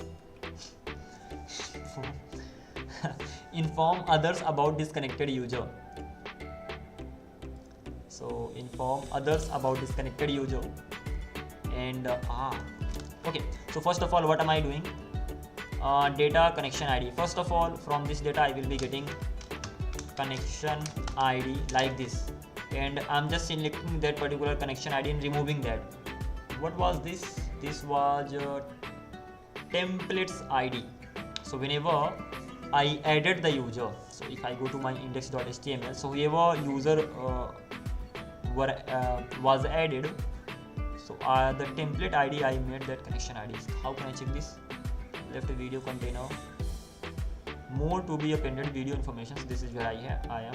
Okay, so over here, this ID, other template ID, was actually the socket ID, because of course it was cloned. And how do I know this? Because I actually did this. So when did I do this? Whenever the user joined. When the user joined, it's all about the game of socket.io. I mean, not socket.io, WebRTC. When am I doing it? Whenever the socket connection is getting ready. So let's come back here. Connect, initializing everything. When am I doing it? Whenever the connection is ready, at that time I'm doing it. Okay, when the connection is ready, when I am granting the permission. So permission denies, okay. When I granted the permission, I grant permission denies. Literally, where is that particular method? Grant permission, that's fine. I will be listening for that to here. So permission denies, inform others. Okay, I will be not going through it later. Let's go through it right now. So whenever I'm granting this, then what is happening? So whenever I'm granting, so permission denies, otherwise the user connect. Okay, so whenever the user is getting connected, at the time two things are happening. So I'm informing about inform others about me, otherwise inform me about other users. So let's check this thing out. Add user, this is what I was looking for. So whenever I'm adding the user, so whenever the new user was added, at that time I just cloned the other template. First of all, this is the same template that I just showed you just recently. This was the one. So I cloned, again I'm using jQuery over here in case if you are kind of both is being used, the jQuery as well as the DOM. So where was I? Here.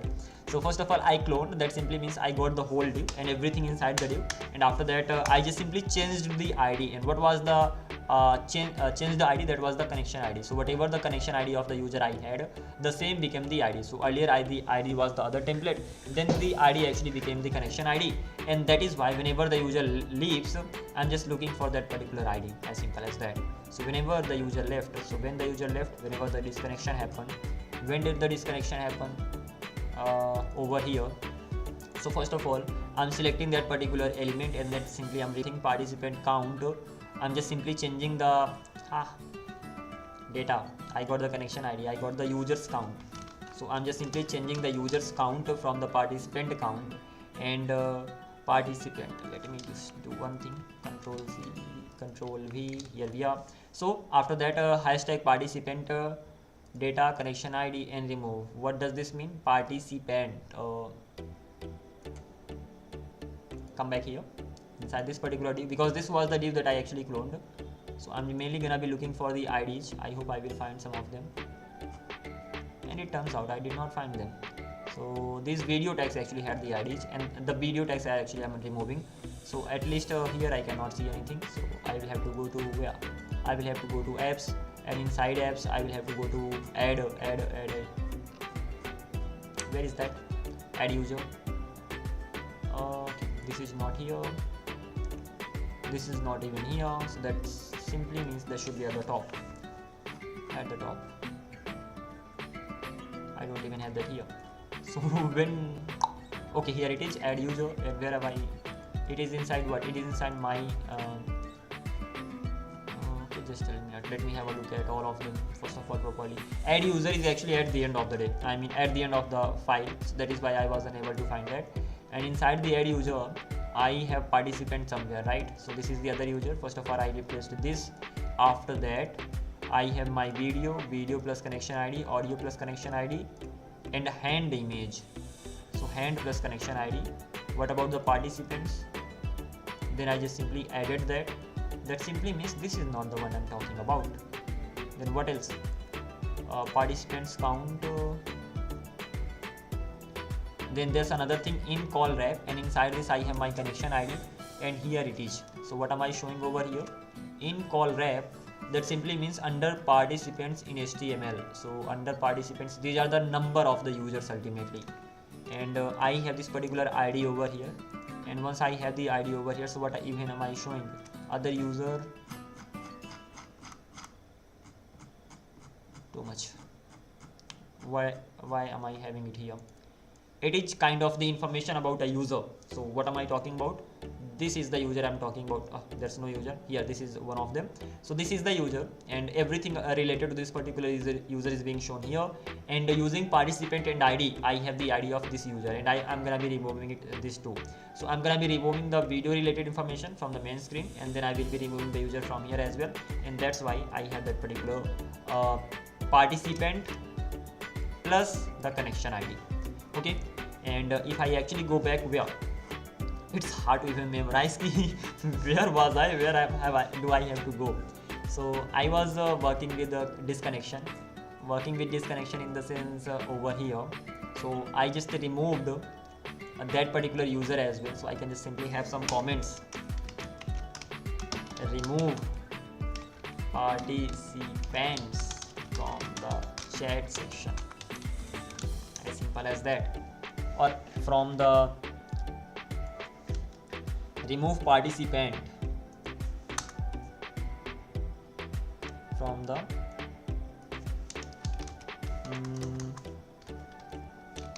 participants section on the right side. Should make sense right now. And apart from this particular thing, what am I doing? I have removed everything. That's fine. Apart from removing it, even I'm removing this particular thing. Again, that's the same thing. Updating the count. So let's even do this. Update users count, just like this. And then removing the user video template. Remove user media template. As simple as that. And then I process close connection call. It gets the connection ID and simply does something. I am gonna be knowing more about it. Okay, let's check this thing out, what it does. Close connection call. What the hell? Okay, here I am. It simply uses close connection. It gets the connection ID. Whenever it's possible, I'm gonna be using this proper way to write close connection. Here I am. Okay, hold down. What am I gonna be doing? Not a lot of code. Gonna be easy. So peer connection ID is because that particular user left. So that simply means peer connection ID is. I don't even know well about peer connection right now. Like exactly what am I going to be saving there? So that simply means I'm gonna be having a to do here. So where was I? कहाँ मैं यहाँ पे. Okay. This is gonna be a to do. Dive deep into it. Because as long as I don't have the idea about participants, peer connections and all, so it's gonna be hard to understand. So I will have to just go through that from the beginning and dive deep into it, or this whatever. Alrighty, so this is the thing that I will be covering later. But ultimately, these many things got done. That simply means the user is going to be removed. And when the user is actually removed, ultimately I'm changing everything on the UI side, nothing else. And on the server side, I'm just simply emitting this. So this connection happens, removing the user, and remaining participants inform remaining participants. Okay, I'm just simply informing other participants over here. And that is it, nothing else. So the job is done right now. The one thing, what is the one thing that I want to actually I got the user. As I got the user, I want to log the name of the user. So clg user left. Which was the user that left? User dot username. As simple as that. I want to check which one left. Let's come back here, and this is gonna be actually amazing. Here we are. Come on. Yeah. So first of all, that I actually need to do is to just simply end the meetings. Kind of, they are already ended. So here we are. I'm gonna be even restarting the server, so I don't have any cached data and all. And once everything is done, then I'm gonna be back. Okay. Click on create new meeting. This is gonna be unstoppable. Click on OK. Got the room ID, or I can just simply copy the whole URL. Gonna be pasting the whole URL here. Gonna be entering. The name is gonna be Vipendra. Gonna be saying clicking OK. I'm gonna be request to join the room. Clicking allow. Oh, am I crazy? I had to deny. Okay, by the way, when I did that, so I got the host. There is one host. Unstoppable is the host, and there were meeting participants. The length was 2 meeting participants were there. Other user is 1. Other user in the sense, apart from you, except you, how many other users are there in the room? Meeting participants in the sense, including you, how many participants are there? Existing user, initially when you joined the room, there were no existing user, and then when the host was actually created, and then of course the user increased. Okay, this is fine. One question. Initially, existing meeting exists. Initially, meeting exists were undefined. Meeting did not exist. Then user did not exist. Other user 0. Okay, fine. Then meeting participants length 1. That's fine. Okay. Meeting did not exist. When am I logging on? Okay, I will be. No, let's go through it right now. Where am I adding? User connect is here. Meeting. Existing user. I'm just simply checking the user who is joining the room, that is the existing user or not. Okay, so that is undefined, and that's what I got it here, right? So first of all, I got even before that I got the meeting exists. So first of all, what happened? The socket connection got created, and the user asked to connect to the meeting, but the meeting did not exist, and existing user was not there. That means meeting did not exist and existing user was also not there. Other user length was 0 at that time. Meeting participants became 1 because that was the user that actually became the host, and this is the host information that I have. Interesting. After that, the second user tried to join the room. This was the socket, and this was the information about the user. At that time, meeting existed, and grant permission data. Yeah, at that time meeting existed. Because of that thing, I sent a request to the emitted a event to the client side again, and then client will be granting the data, and then this is the grant permission that data that I got over here. Grant permission was true, and this was the data. Vipendra was trying to join the meeting. After that, existing user. Is this existing user? No. So at that time existing user was undefined.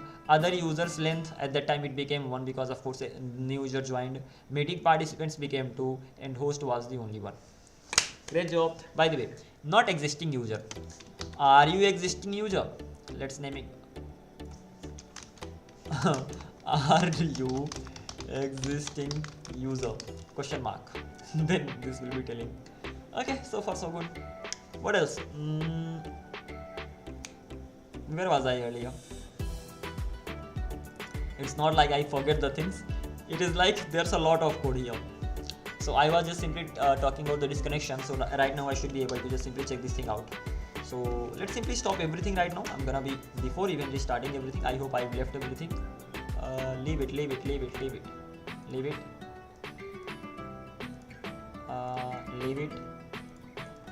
Restart it, and this is gonna be fun this time. Alright, let's see whether that actually stops or not. Reload the page. Here we are. Create the new meeting. Enter unstoppable. Here we are. Copy it. Paste it. Enter. VIP ENDRA. Here we are. Allow the user. No. Do not allow. Deny. What will happen when I deny? Don't know. But first of all, how many comments do I have? First of all, meeting did not exist. Are you existing user? No, I was not existing user. Host got created. Second time I got the socket ID. User is trying to join. Then I sent a meeting existed at that time, and then I sent a grant join request event to the client side, emitted that, and right now user is granting that. Great. If I click on deny, then what will happen? Great. Disconnected user left unstoppable. Do you know what happened? Okay, we even didn't disconnect the main user, because of course that got disconnected from the client side. So if I actually have a look here, here, and if I just check the logs, I'm not even logging that, never mind, but the host himself got disconnected. So that is the wrong logic, right? So what we can do, now where was that logic? When I granted no, when the user wasn't allowed. When wasn't the user allowed? On the server side, of course. And grant permission, here we are. This should not be used here. Great job. Interesting. So this particular stuff is done, but one more thing that I denied, but on the client side I must have sent a request called permission denied. This is the event that simply means I am gonna be listening to that. Am I listening to permission denied? And where is permission denied? Permission denied. Here it is. And what is happening? Socket.disconnect. I'm disconnecting it. Socket.disconnect. So that particular user is disconnecting.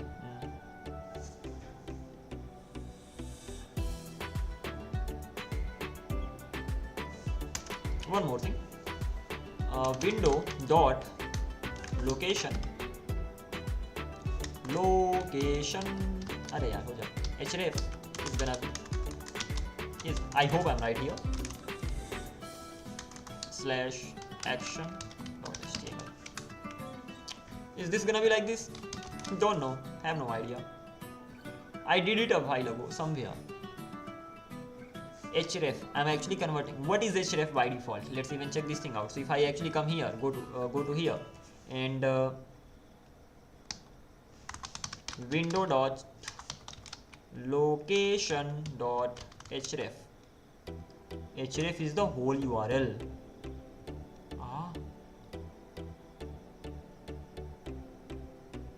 Then what can I do?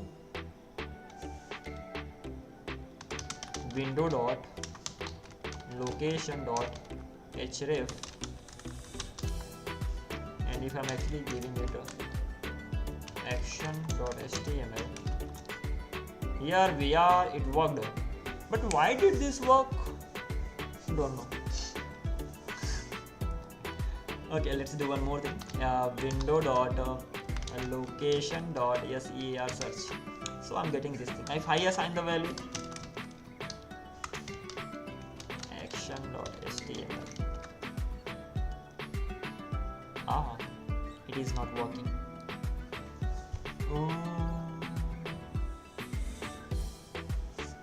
Okay, href works, forget about this.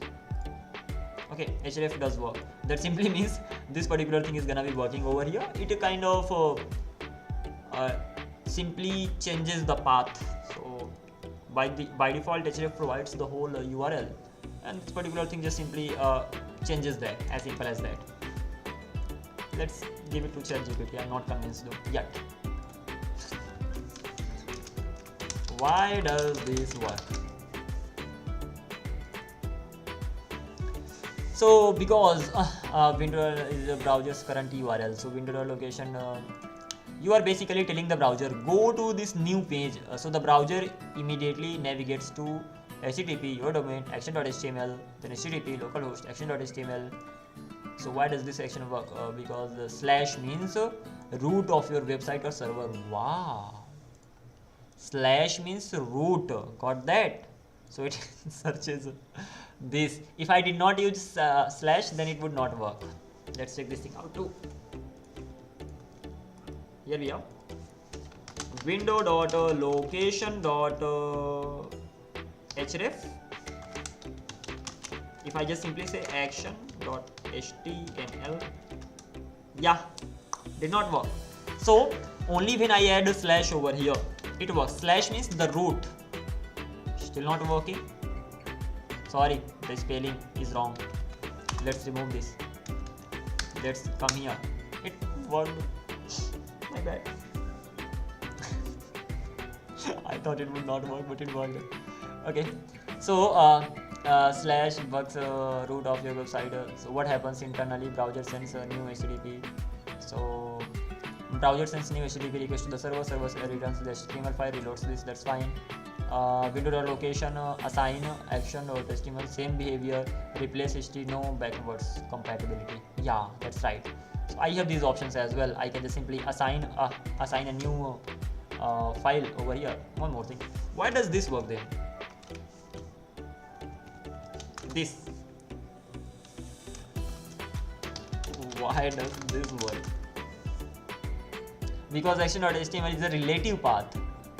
So go to action.html in the current folder path URL, and if your current page is http localhost meeting, or then it will go to the meeting action.html, then it will go to this root folder. Yeah, that's right, it is in the root folder. Why? Because the browser automatically resolves relative paths based on the current path URL. So because it is the relative file. Okay, got that. What else can I do over here? What next? Nothing next. Let's go. Let's be okay with this. Apart from this particular thing, I have one more option. Window dot location dot assign, and I'm gonna be assigning to this action dot html. I think this should be fine. Okay. Slash is required.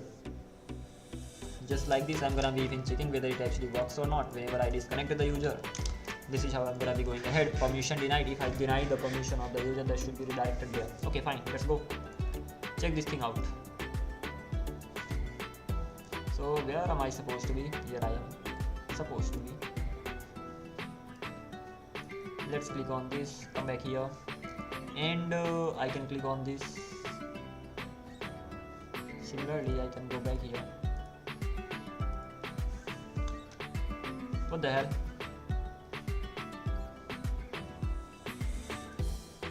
Let's come back here. Same file. Paste it here. Join the room. Unstoppable. Okay. Same copy. Same paste. Enter. VIP and array Vipendra. Okay. Deny. Okay, it is redirected to the home page. Reference handle deny.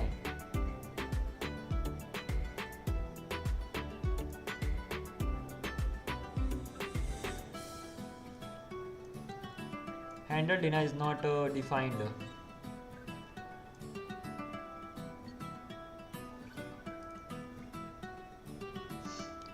Remove event listener. Yeah, that's obvious. Why it is obvious? And where am I actually getting that? Line number 476, because it was already removed. So what can I do? 476. The exact line 76. Here we are. Somewhere here. It is mainly saying that these two things are not. They do not exist, mainly because we have removed them already. Where did we remove them? So whenever we are actually handling the response, before handling the response, I was just simply, I can do this thing. When I actually use the handle function, like handle deny and handle allow, so where do I have them? Handle deny, handle allow. I don't even seem to have them. Add process. Okay. Inform me about me. The permission denied. Disconnect. Okay, this is actually happening. And where do I have handle? I have handle response here. Request join permission, I will have them here, and handle deny I have, and here I am just simply removing them at the end of the day. So instead of removing them here, I can remove them inside handle response.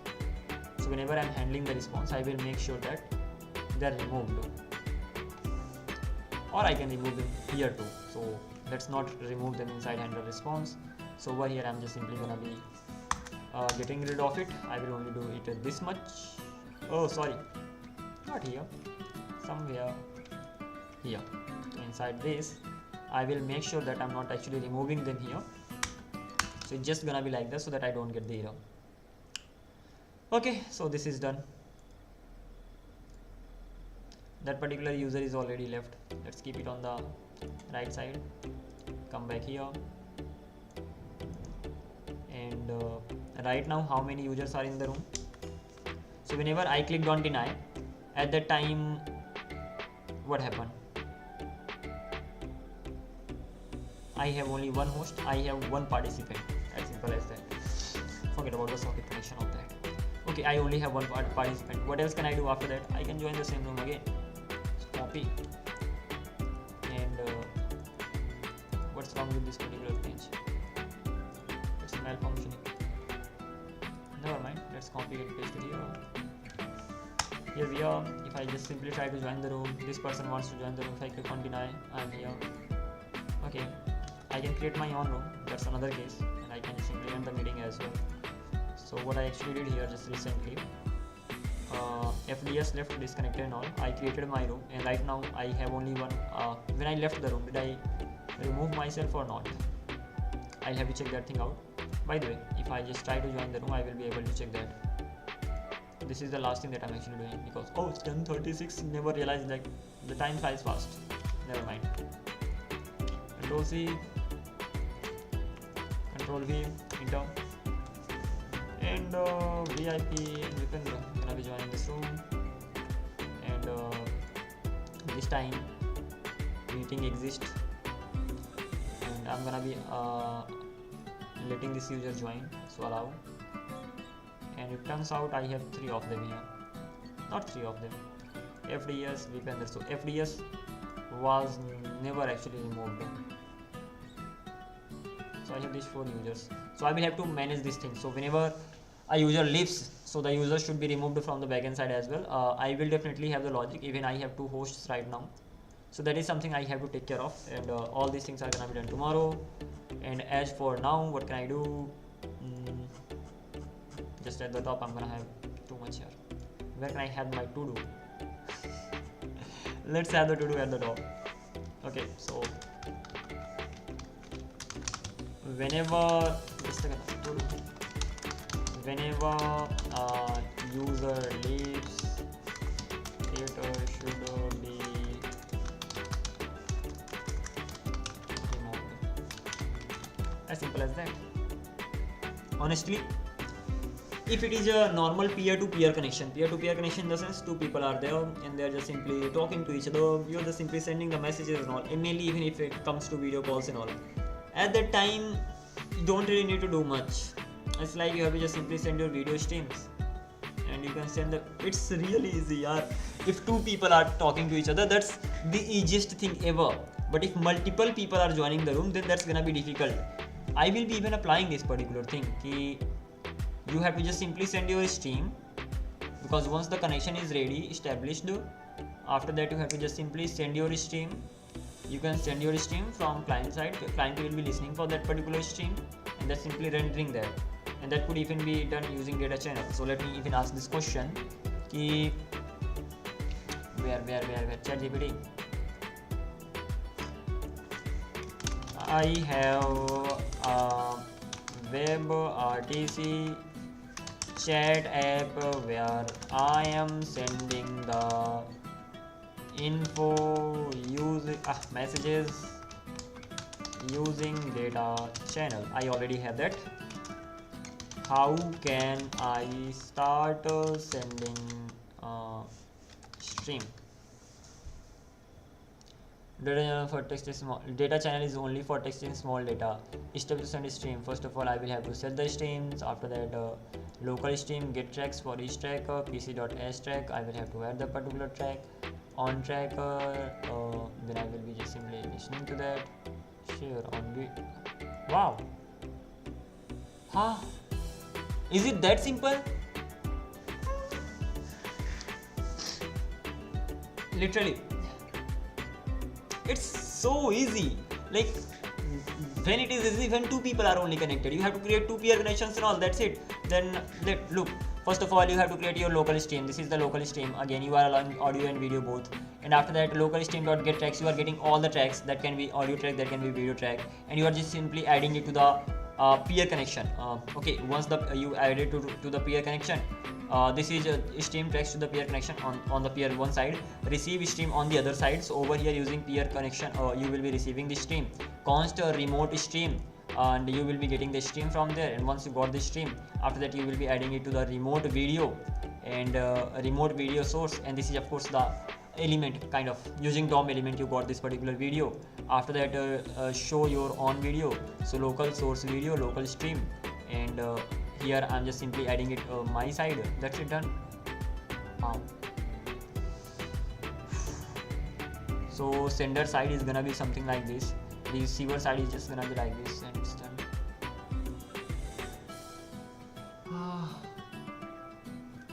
This is so simple. Let's do it right now. It doesn't matter how long it. I already have an application ready. It's not gonna be taking a lot of time. Let's do it. This is not the application. What is this? This is the Google Meet. Google Meet means many people can join, and that simply means you will have to create many peer connections. Don't worry about that. We will go through it. But before that, I already have data channel. Not data channel. I already have what code written. So let me show you that. Projects, WebRTC, here it is. Gonna be great, amazing job. Code, open with code. I hope you can see that right now. So what is this all about? Inside this one, I have pretty much interesting stuff. Like this was the code through which I actually learned the WebRTC stuff. But at the end of the day, I'm gonna be running my app.js, right? I may not be able to explain everything, but I will definitely make it run. npm run dev. npm run start. it started. And how about my index.html? It also started. And that simply means I can go to 8080. So let's go to 8080. Gonna be fun. Close this. Localhost 8080. Here we are. WebRTC connection. What can I do? I can just create. I know it's night time, so let me turn on the darker reader. Here it is, and now it is gonna be looking like that. Let me put them side by side, just like this, and let me open the same here as well. And what is happening? I'm gonna be creating a room in the sense just like a meeting. So this is gonna be the video calling. Secret. Let's keep it the same. So secret room is I have created, and after that I'm gonna be creating. I cannot create. Here I got the error because this room already exists. Again, the logic I explained a lot earlier in classes. Just have a look at the functionality. Let's click on the join. I can create the peer connection. I can add the data channel. As soon as the data channel is added, after that, this is the part of what? Arey bhai, one more thing. Here data channel is only being added, right? I will take care of that thing as well. Create offer. Let's just get everything done. Send. Okay, this. I send, and done. I send. Set remote. Done. Connection is ready. Okay, thank you. I'm not gonna be explaining anything. Hi. Bye. Tata. What are you saying? So ultimately, I'm able to send all these messages using data channel. But data channel is mainly for small size file. And if I actually want to have a video call over here, that's gonna be interesting actually. But in order to have the video call, I'll have to have two things. Okay. That simply means I'll have to change my index.html file. And if I change this, it's gonna be crazy. But let it be crazy. I'm gonna be changing that. So I have offer buttons over here. I have offer buttons over here. Apart from this particular thing, this is the room interface. Waiting for the other peer to join. Input box I have, and this is how things are actually happening. I have to even understand. Info model. What does this contain? Okay, this contains the information. Apart from this particular thing, a room interface. This is the room interface.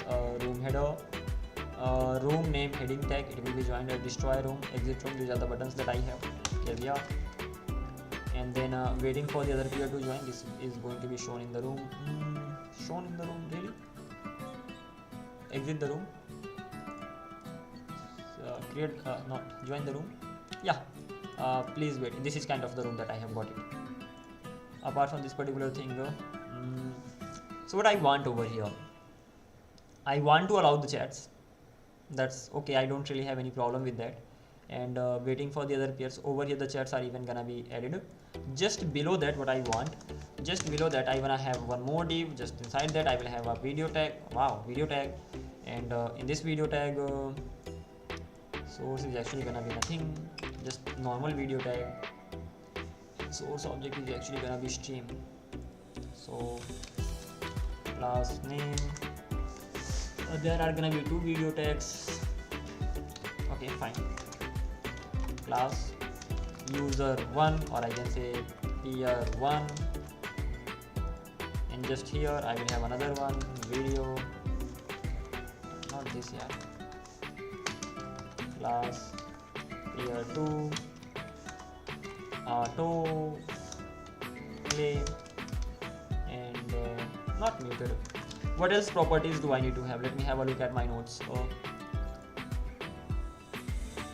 Just a minute. I will get it done anyhow. At least I can get one thing done, peer-to-peer connection, and yeah, at least this can be done. I just hope so, like it is possible to get this done right now itself. But let me give it a try first of all.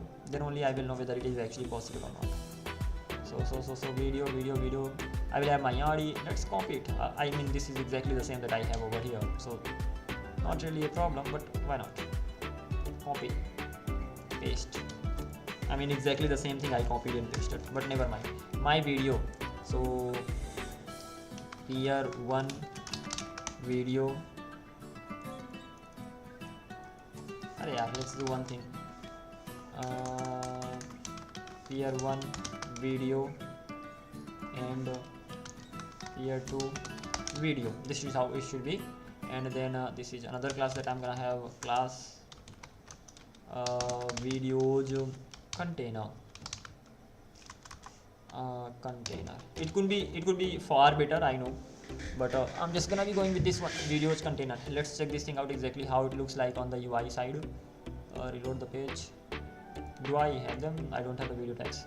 Let's do one thing, give them some, I'm gonna be giving them style directly. First of all, what?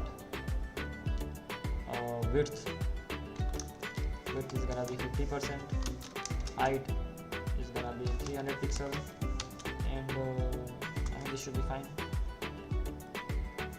Am I going to see them? No video tag. When is this actually going to be visible? This is inside what? This is inside room. Wow. Okay, let's create the room. Secret. Room already exists. Join. I'll join. Exit.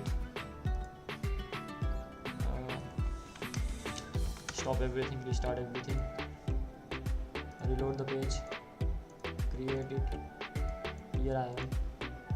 You are in the room, but I'm not getting anything. Okay, another user can actually join the same room. So Control C. Here we are. I'm gonna be joining the same room. Interesting stuff. It turns out a user has joined your room, but I'm not getting anything else right now. Interesting. Why am I not getting them to see? Let me do one thing. Apart from this particular thing, I'm gonna be giving it some background color.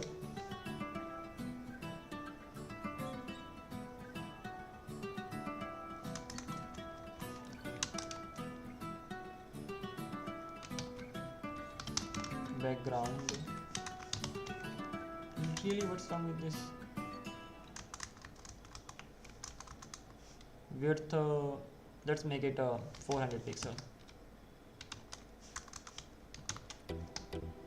Height is gonna be 300 pixel, and not getting any background color. Okay, let's make it directly. Background is going to be red. Am I right here or not? I'm not even sure about these properties. Yeah, thankfully I got them. So it's insane, but never mind. So this is how I'm getting them here, and after that, what else can I do? As I got them, so let's remove this background property from here. I'm going to be okay with this much. The thing that I actually want to do for that is gonna be what?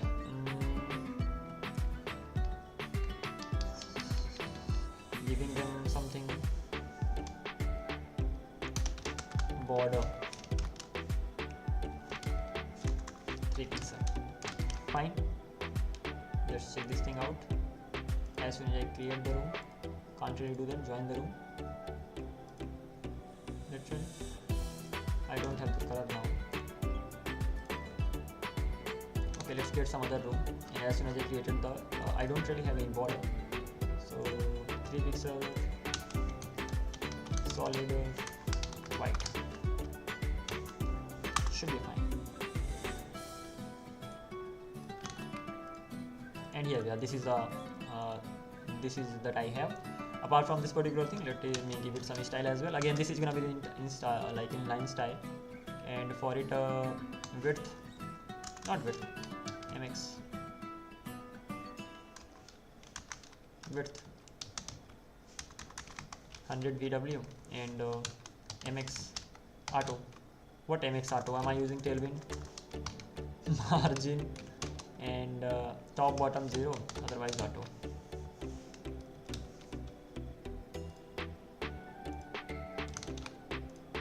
Nope, no difference.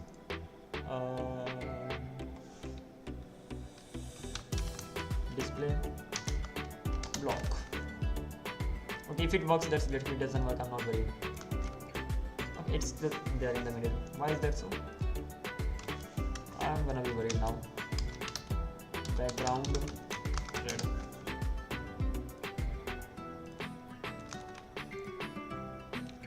background is great.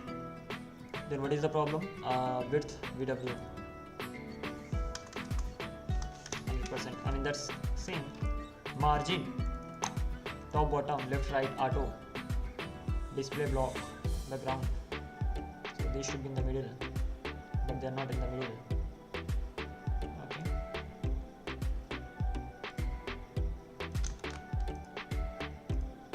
Why am I not getting it in the middle?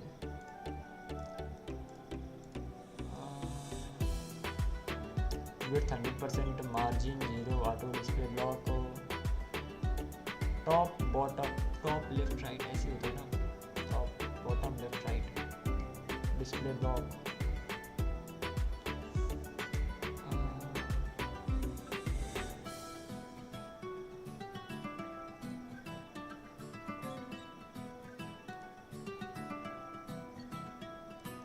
Let me what can I do? Let me do one thing. That's another way that I have, and that is but okay, that way I have, but why, what about this way? Why am I not able to do it this way? The time I don't have for that. Let's do one thing. Display flex and justify content, and that's gonna be center.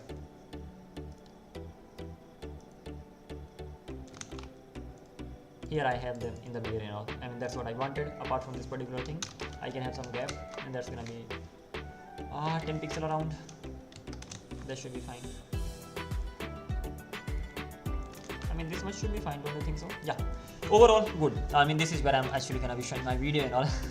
I don't have a lot of things and not a lot of feature, but never mind, it should be just kind of good enough for me. Okay, exit the room, and this is how it's done, and let's continue from here on. So what is the next thing that I can do? Peer 1 video, peer 2 video, I have this, and this. Okay, everything's fine. What is the next thing? The next thing is as I create the channel, this much space I'm getting. Isn't this insane? But okay, I'm creating this, and then I'm getting you are in room secret, and I can create the things directly. Why is that so?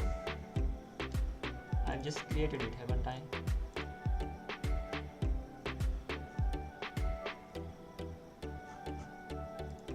Stop the server. A few things are already there. Control. Here we are. And right now, reload the page. This one as well as this one. Simply create the channel. Create the room, and this is done. And then go back to the another one. Join the same room. Here I am. Now I'm gonna be creating my peer connection. Okay, and then I'm going to add the channel. Create the offer. When should I add the media stream and all? Let's even check this thing out. Go to what? Chat GPT. So I'm gonna be doing this. I'm gonna be adding the video stream and all. That simply means for getting it done, I will have to turn myself off, and then local. So as soon as I create this, this will be done directly, and then local video source object, local stream. Focus, Vipendra. You can do it. So let's do one thing. First of all, I'm gonna be turning myself off. The audio will still be shared. That's insane.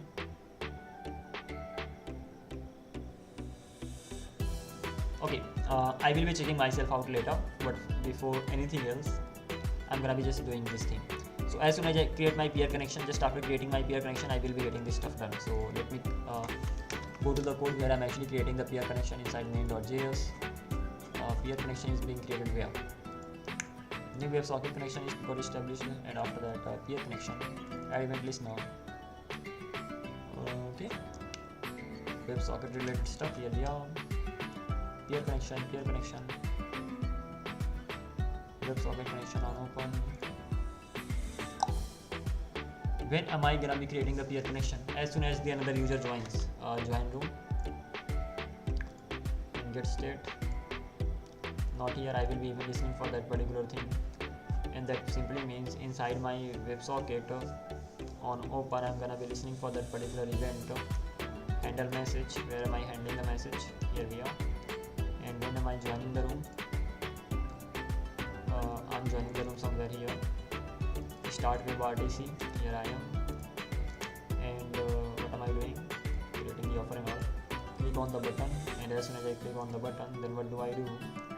As soon as I click on I create the peer connection. As soon as peer connection is ready, then I'm doing this stuff. But the important thing is that something I need to do somewhere here. Adding the video functionality. Okay, so what do I have to do? First of all, peer connection is already ready. Let me get the look again, copying and pasting this stuff so that it doesn't take a lot of time. It's not like I cannot do that. I can do that. I've gone through so much. Why shouldn't I be able to do this thing? But I don't have time. Async. Okay, so local stream, navigating the media devices, getting the audio as well as the video both. Once I've got them both, after that what will I be doing? Local video stream, local video source object. So let's copy it. What will I be doing here? Of course I have to write the code here on my own. And for this particular thing, document dot get element by id, and that is peer one video dot what source object, yeah, video dot src object, and that's gonna be what? That's gonna be local stream. Here we are.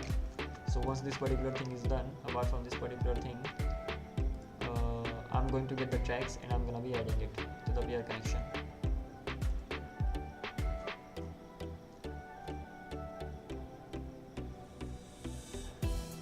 And then offer will be created. So offer needs to be created after that. And I think that's what I'm doing. After this, create peer connection, data channel, creating the offer. That should be fine. So here I am. After that, what can I do? This is for peer, whichever person that is. Mainly this is gonna be the peer 2. So let's keep it here, just like this. Peer 2 video stream. And after that, where is that part? Somewhere here, local stream. I'm gonna be getting tracks for each. And as I am gonna be getting the tracks, I will be adding all those tracks here. Okay, let's do this thing as well. So local stream I already have, right? Don't I? So let's keep it here. I'm gonna be getting the tracks from the local stream. I'm adding them here. So once this particular thing is done, nothing else. This is the video functionality that I wanted to implement, and then I will be creating the offer. Everything else will be done automatically. That means I don't need to worry about anything else. The last thing that I actually need to worry over here is getting the tracks. So I will be getting the tracks like this. So pc.onTrack. So let me even do that. So I will get the track like this on track. I will be getting the remote video. So instead of having this remote video, document dot get element dot just like this, peer 1 video, and this should do the job. I'm sending them here. Let's see. Great job. I mean, not yet, but at least whatever I had in my mind, I've done that. Let's see what happens. But even before that, let me turn my mic and camera everything off so that I'm actually able to use this stuff. So I will be playing the music only in the background so that I'm actually able to check the things, and let's see how it goes.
Alright everybody, so I can't believe it, but I did it.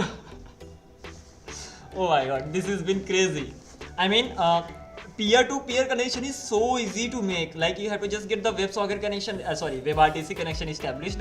So you need to know exactly what happens. Let's see, do I have some people here? I have only one person. Good to see you here, mister. So you have to just get the WebRTC connection ready and then you got connected, man. You have to just simply send the streams and all. Wow. I wanted to make a WhatsApp video application. So even on WhatsApp, this was peer-to-peer. That means only two people can connect, not more than that. And for getting more than one person connected, more than one people connected, more than one people or person, more than one people connected, I will have to go with some other stuff. Like I will have to create many peer connections, and then I can just simply get them shown or rendered on the same page. So for that particular thing, that is the same project I'm working on. That is the Google Meet project. But this thing has been amazing. I mean, better than anything else. So let's do one thing. Just right now, from tomorrow onwards, yeah, it could be done. I mean, creating this project will not be a big thing. And I had some of the things in my mind. So what I can actually do,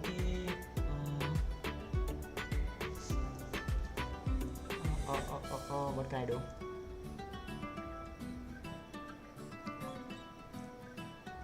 Okay, what is the project right now? That is in my mind, and that I actually have to build right now. And that should not be taking a lot of time. So I can go to Eraser. I had some of the things that I just recently learned. So it's better to just simply use them directly over here. And what is that thing all about? Let me remove all these things from here.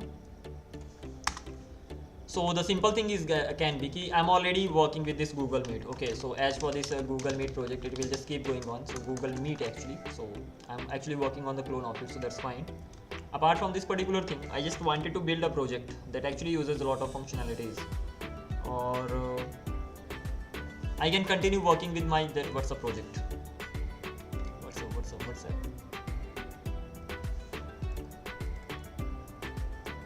It's not gonna be that big, but it should be big enough. Okay, so it's gonna be like this. First of all, I will be using Next.js. I will be using TypeScript. I will be using Express Server. I will be using HTTP. Socket.io this time. Later I will be switching to that too as well. Or maybe I will be using WebSocket this time. No, let's forget about Socket.io. I will be using WebSocket. This socket is pure WebSocket, so yeah, I will be going with this. Later, because I'm already working with Socket.io. So in WebSockets, you have to do more things manually. In Socket.io, things get done really in an easy manner. So it's completely up to you. If I use WebSocket, it's gonna be quite hard for me. Like I will have to manage more and more things. If I use only Socket.io, it makes the life simpler. But this time I'm gonna be going with WebSocket. I will be using WebSocket. So I have my Express, I have my TypeScript, I have my Next.js. What else? Yeah, for front end, I already have my Next.js. And apart from this particular thing, I will be using query parameters, not query parameters, query React query or something. I had them in my mind, but I forgotten them right now. React query. Okay, I already had these things typed somewhere, but it was React hook query or something. React query. Let's keep it like this. So React query is going to be used for. I will be using Redux over here because I'm not quite good at this, so I will be using this. So at least it's gonna be done. So Next.js, TypeScript, blah blah blah blah. What else? I think this should be it. Let me copy it from here because I already have most of the things already mentioned. It's not gonna be a big project, but it will be a big one. So it's not like really big, but a project, kind of a chat application where you can just call the people as well. But at a time, only two people can talk. So it's just gonna be like that for that particular thing. Let me log out from here from this device, and I will work on it from. It can be done really easily. Don't worry. It will not take a lot of time. I know the skills that I have right now, so I can get it done. Okay. This confidence came because of the video app like implementation I made right now. So it's like whatever I just built, that video I was able to make it work. That simply means I can redo it and in a better way. Okay, by the way, let's just give me a moment. Somewhere here I had a code related to my WhatsApp, but I will only start working on the clone of WhatsApp when I know how to get many people connected together. But right now I don't know. I only know peer-to-peer connection, and for that particular thing I will have to learn more. Of course, I'm not ready for that yet. I will be working on that. Code explanation, but it's exciting. Really, mostly I sleep by 10 o'clock. I don't know why I'm awake today. Here we are. Okay, these were the things that I wanted to use. So let's have a look at them one by one. Turbo repo should I use? Turbo repo. Then I will have to use Shahed. So let's do one thing. I already have a setup like ready for turbo repo, and over there I'm already using Next.js. Turbo repo is gonna be used. Shahed, Tailwind, CSS, React Hook Forms, Stack and all. Most of the things are already being used there. That is mainly for WhatsApp. I wanted to build WhatsApp on that turbo repo setup, but this time I can quickly build this application. Not bad. Stack, React query hooks and all. HTTP server, WS server, everything. And I'm not gonna be using passport there. Rather, I will be using better auth. So self project. Let's make this one. So this is gonna be what should be the name of it. It is not gonna be WhatsApp project because I will be making the things really simple.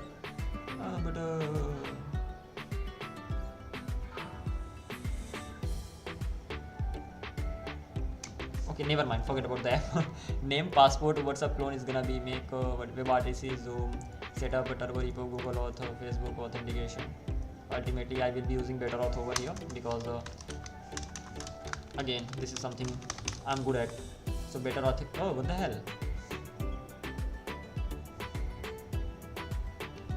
What I did? Code explanation. I just did something. I just clicked some of the buttons and something happened. I just hope not to lose whatever I have. Okay, turns out I'm not gonna lose them. And here I am. So this is the kind of plan right now.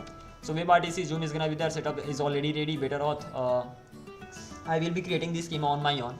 So even Postgres is going to be used over there. I will not be using MongoDB. HTTPS server is gonna be there. Next.js turbo repo. Use the Shahed and Tailwind CSS, React Hook Forms, 10 stack queries. 10 stack query. Okay, that's fine. Zoo stand. I'm not gonna use Zoo stand. I already know Zoo stand. It's even easy to use Zoo stand compared to Redux, so I will be using Redux. Alrighty, this is gonna be the plan for now, and let's start working on this particular stuff as soon as possible. So let me even copy the whole thing from here. It's gonna be a quick project. It's not like I will be. First of all, I'm never ever, not at least now, the focus on the UI is not going to be that much. That is why I will be using some of the libraries so that using them I can make my code look a little good. But at the end of the day, focus is not going to be the UI, rather it's going to be on the functionality part. Okay, apart from this particular thing, let me show you, close this, projects, WhatsApp clone. I think this was the one. Yeah, few things I'm going to be changing, that is for sure.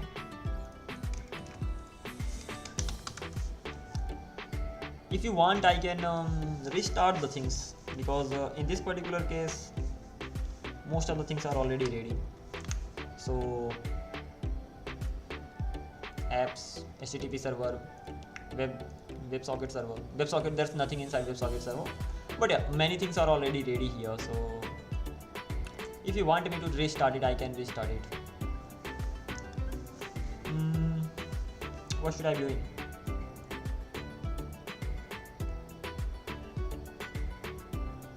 There are no people, that simply means I can just simply go ahead and continue with this stuff. So index dot local database was being used. I'm gonna be using directly database Postgres, and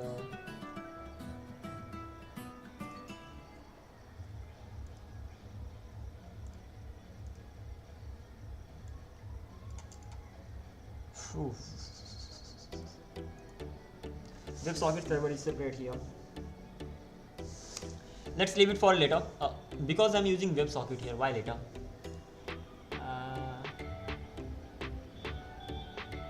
Either keep them separate or just mix them together, that doesn't really matter.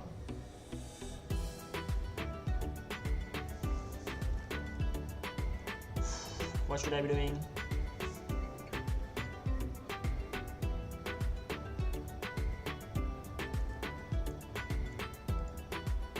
What's that?